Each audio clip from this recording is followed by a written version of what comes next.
안녕하세요. 저는 오늘 기후행동 위기를 넘는 우리를 상상하자 강의를 맡은 환경운동연합의 권혜연 활동가입니다.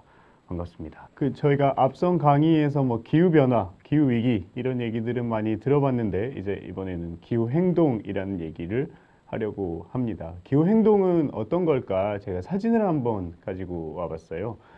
이거는 2019년 9월에 있었던 기후위기 비상행동이라고 하는 단체의 같은 이름의 집회였습니다.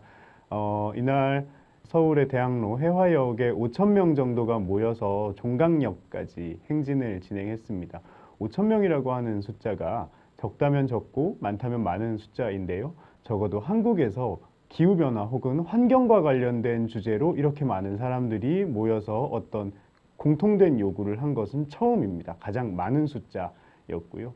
왜 사람들은 이렇게 기후변화에 대응할 것을 촉구하고 우리 지구를 걱정하면서 많이 모이게 되었을까? 우리는 그러면 이 모임에 어떻게 합류할 수 있을까 하는 얘기들을 오늘 좀 해보려고 합니다. 사람들은 언제나 숙제를 풀어왔습니다. 우리 숙제라고 하면 좀 싫어하는데요.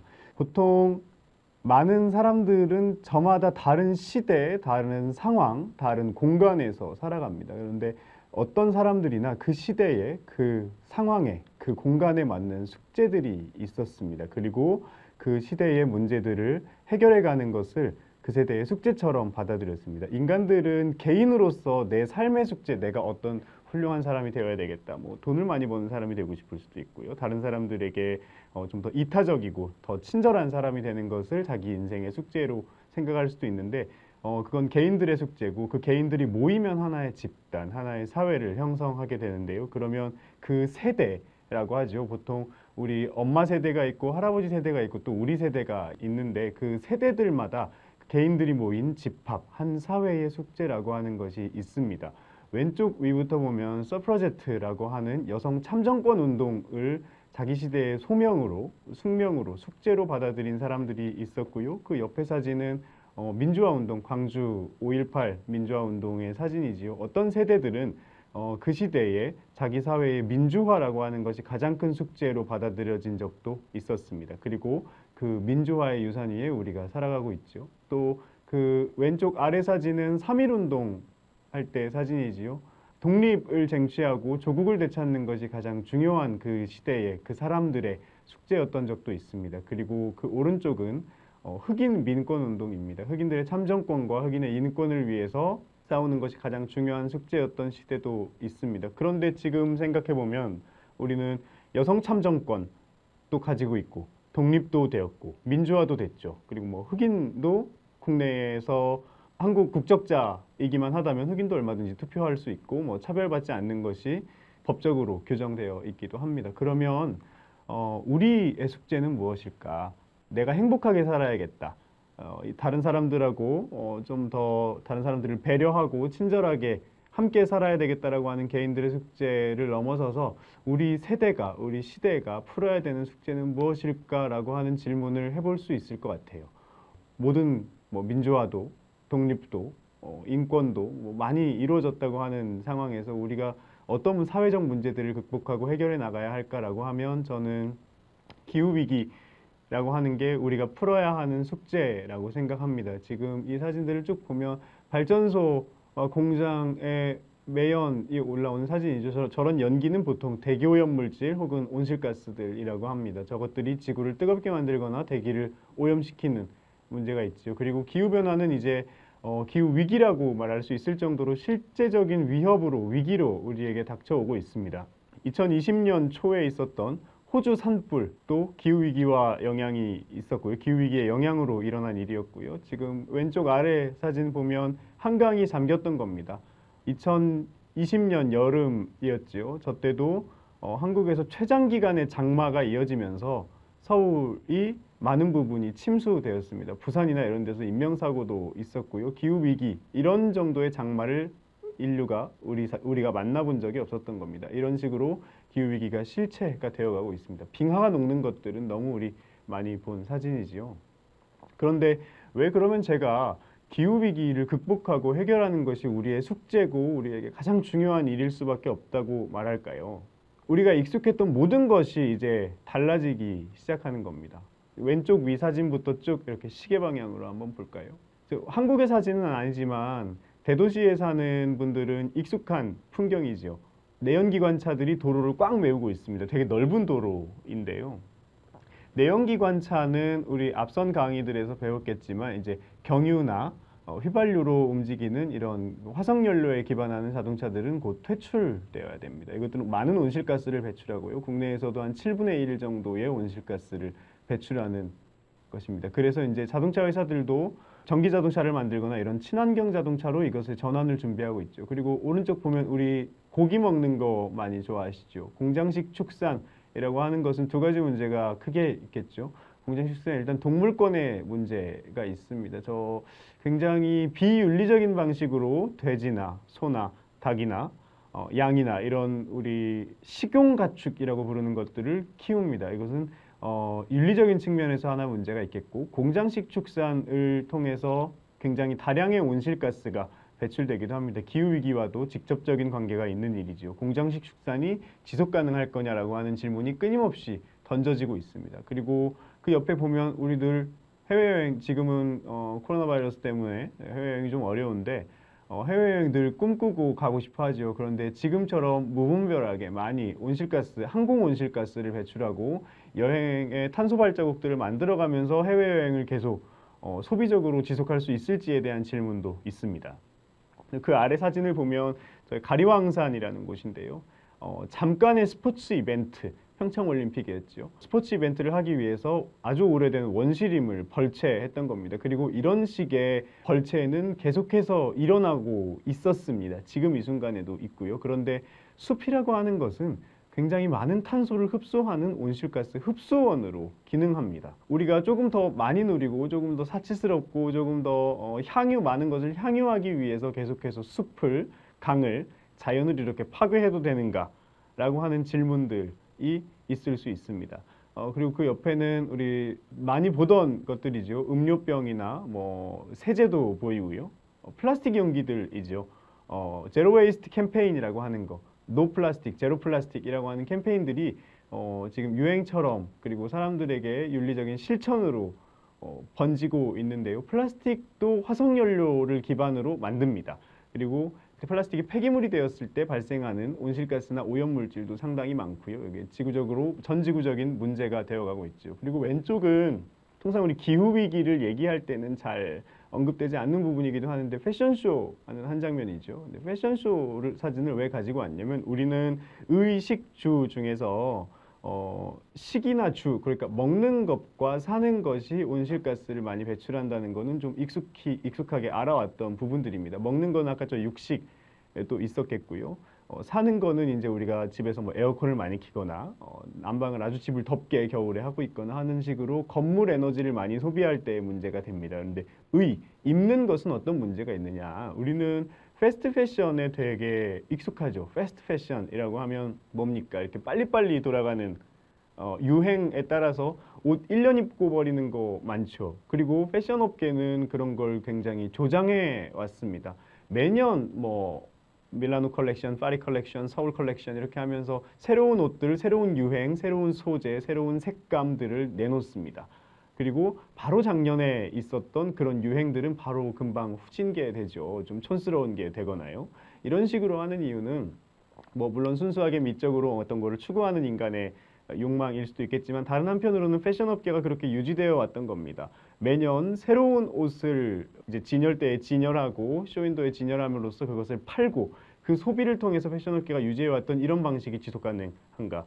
왜냐하면 이 많은 부분 이 패션업계에서 패스트 패션은 대량의 폐기물을 발생시키고 대량 생산, 대량 소비의 시스템, 기후변화를 유발했던, 환경 파괴를 유발했던 시스템에 아주 익숙한 방식으로 만들어져 왔고 우리도 그것을 소비하는 데 익숙해져 있었기 때문입니다. 그런데 제가 말한 이것들 모든 것이 달라진다고 하는 게 단순히 질문, 윤리적으로 우리가 기후변화를 막기 위해서 이것들을 지속해도 될까요? 라고 하는 질문만 있는 것은 아닙니다. 실제로 국제적으로는 탄소 국경세나 탄소세 같은 것이 논의되기도 하고 내연기관차 판매가 금지되거나 공장식 축산이 법적으로 금지되거나 벌채가 이제 뭐 그린벨트라는 제도 한국에도 있습니다만은 대규모 대량의 벌채가 금지되거나 하는 방식으로 실제로 규제로 규약으로 법적으로 금지되고 있습니다.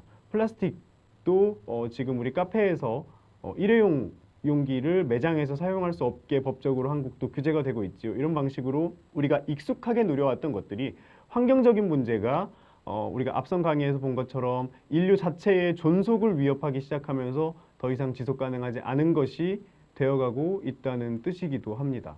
그러면 우리가 이런 상황에서 어떻게 달라져야 할까라고 하는 질문을 당연히 할 수 있을 것 같아요. 간단하게 생각하면 이렇게 얘기할 수 있겠죠. 내연기관차에서 전기차로 전환하면 되죠.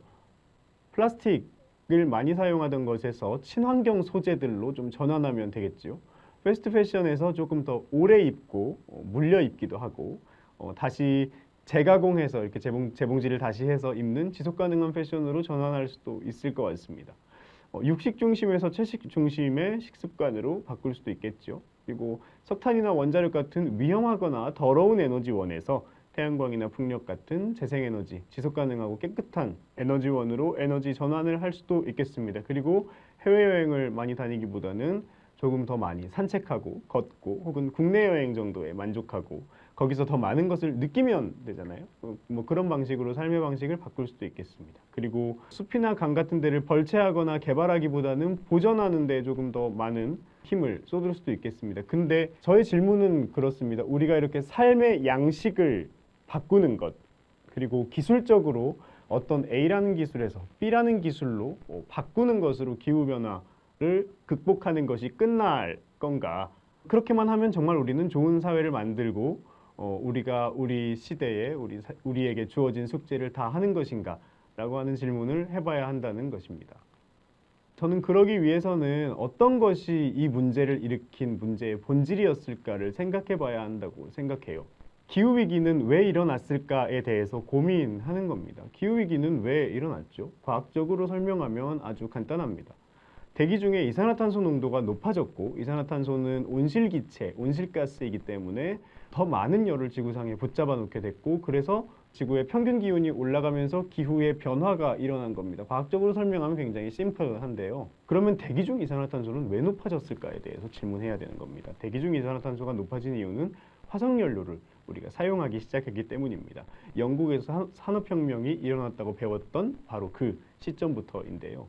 그러면 정말 그냥 그거는 화석연료를 사용했기 때문에 화석연료 사용이 시작되었기 때문에 그리고 화석연료를 사용하면서 그 화석연료를 태우고 그 태우는 연소하는 이산화탄소 연소하면서 탄소가 나왔기 때문에 이산화탄소 농도가 증가했고 기후변화가 일어났다고 과학적으로 아주 좀 건조하게만 설명할 수 있을 것인가 하면 저는 꼭 그렇지만은 않다고 봅니다. 그 사실이 틀렸다는 것이 아니라 그 이면에 어떤 것들이 있었는지 봐야 한다는 건데요. 이 슬라이드에 있는 이런 문제들이 기후위기를 심화시키고 야기한 본질적인 문제 중에 하나라고 저는 생각합니다. 첫 번째는 자연을 착취하는 겁니다. 인류는 굉장히 오랫동안 과거에 아주 오래전부터는 자연을 경원했다고 합니다. 경원했다는 것은 아주 존경하고 신비롭게 여기면서도 한편으로는 두려워했다는 겁니다. 인간이 자연을 정복하지 못했을 때요. 그런데 어느 순간부터 인간이 기술이 점점 발전하면서 자연을 정복하기 시작합니다. 자연을 정복한다는 것은 어떤 거냐면 과거에는 우리랑 같이 사는 야생동물들이 무서웠어요. 늑대나 호랑이, 사자 이런 것들을 이길 수 없었죠. 그런데 그것들을 이길 수 있는 무기를 개발하거나 그리고 깊은 숲에 들어가는 것도 두려운 일이죠. 깊은 숲에 들어가서 길을 잃거나 깊은 숲 안에서 이제 그 무서운 야생동물을 만나거나 하는 일 때문에 두려워했습니다. 그런데 벌채를 할 수 있게 됐어요. 점점 더 깊은 숲으로 들어가고 그 깊은 숲을 개간할 수 있게 되면서 인간이 점점 자연을 이용하게 되는 겁니다. 제가 처음에 자연을 정복하지 못했다고 얘기했는데 자연을 정복의 대상으로 봤던 거, 인간들이.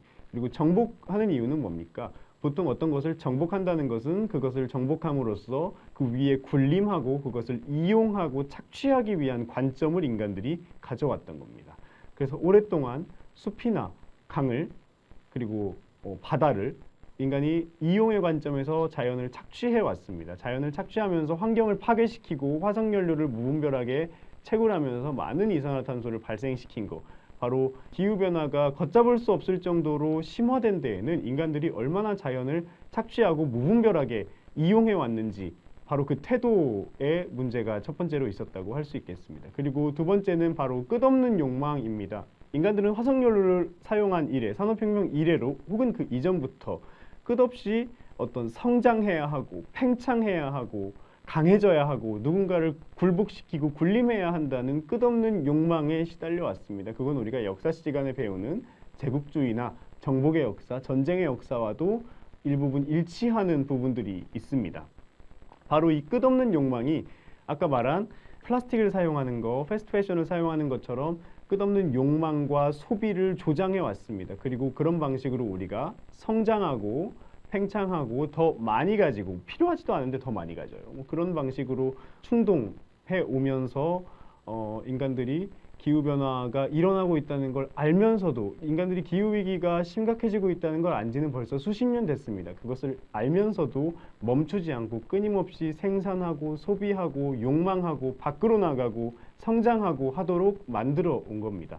삶의 태도를 바꾼다고 하는 것은 그런 면에서 제가 앞에서 플라스틱을 사용하는 거에서 친환경 소재로 석탄 원자력을 사용하는 것에서 재생에너지로 이렇게 하는 그런 삶의 태도만 변해서는 안 된다고 말한 것은 바로 이 이유입니다. 자연을 착취하고 이용하거나 끝없는 욕망을 긍정하거나 이런 삶의 태도 역시 한편에서 바뀌어야 한다는 겁니다. 또 하나는 불평등의 문제입니다.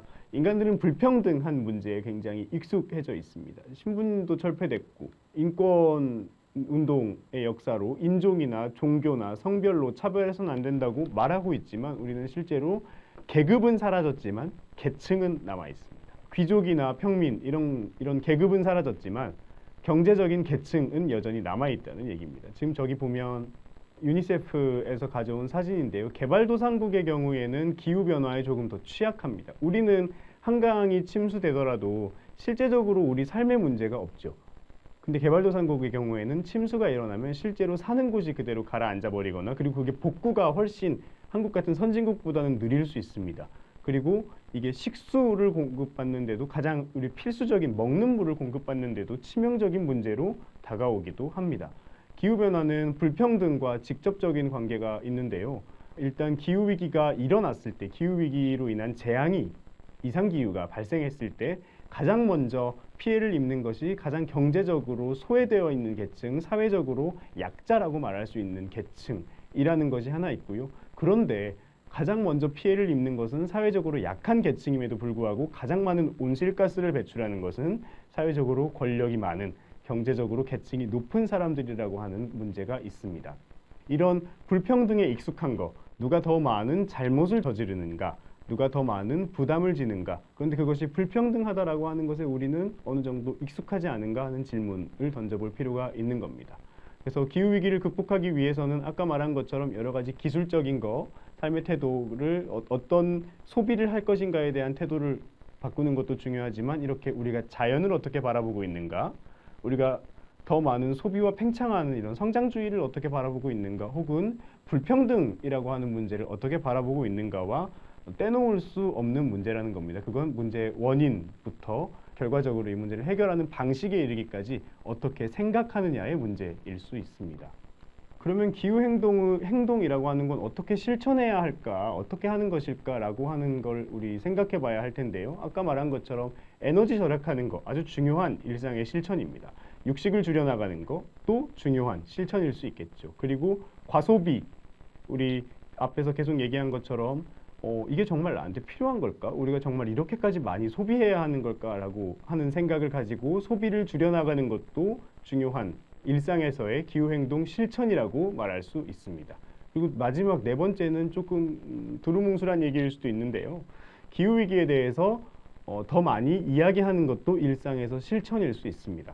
기후위기를 걱정한다는 건 제가 앞에서 쭉 얘기했던 것처럼 불평등에 대해 생각하는 거, 무분별한 성장, 무분별한 팽창, 무분별한 소비에 대해서 생각하는 것, 그리고 자연이라는 것이 우리에게 어떤 의미인가에 대해서 생각하는 것, 이것들이 얼마나 더 많이 사람들하고 이야기를 나누고 그 사람들의 의견을 듣고 나의 의견을 전하고 더 많은 이야기를 하는가라고 하는 것이 기후위기를 극복하는 일상의 실천이 될 수 있다는 얘기인데요. 왜 이야기하는 것이 중요한 일상의 실천이냐면 더 많은 사람들이 걱정하고 그것을 해결하기 위한 이야기들을 하면 그것이 우리는 사회적인 담론으로 만들어진다고 합니다.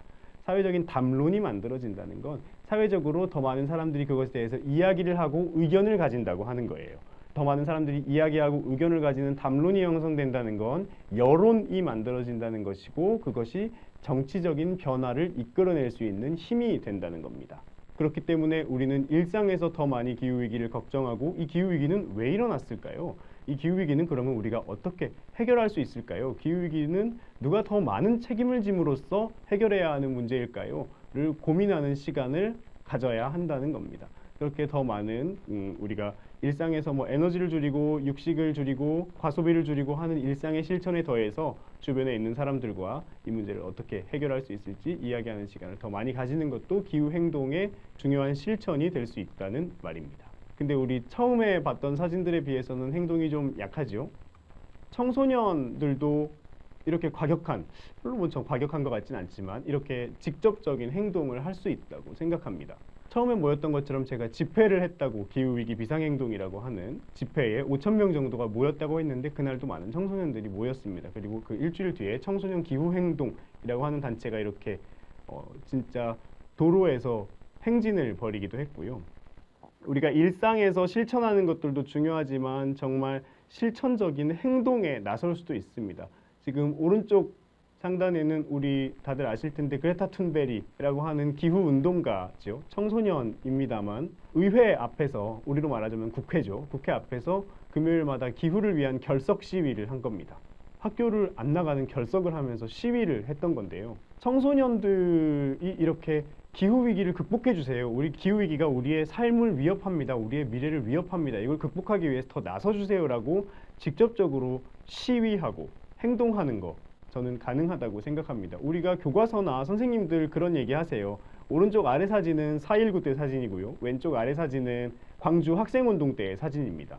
이때 보면 다 청소년, 중학생, 고등학생들이 나서서 우리 시대에 이것이 숙제다. 민주화가, 독립이 숙제다. 우리가 반드시 해결해야 할 문제다라고 거리로 나섰던 겁니다. 과거에 이런 얘기를 할 때 어른들은 학생들이 나서서 세상을 바꿨다. 그들이 해야 되는 일을 그때 했다. 라고 칭찬하면서 기후변화나 학생 인권을 위해서 지금 학생들이 거리로 나서는 거에 대해서는 저는 왜 그렇게 그건 안 된다. 공부나 열심히 하고 나중에 너희가 힘을 가져서 바꾸라라고 얘기하는지 모르겠습니다. 우리가 말한 것처럼 기후위기는 2050년까지 혹은 2100년까지 그리고 우리가 살아가는 앞으로 모든 인생에 남은 인생 동안 우리가 생활하는 모든 것 경제구조, 문화구조, 사회구조, 법률 시스템 이런 것들을 다 바꿀 겁니다.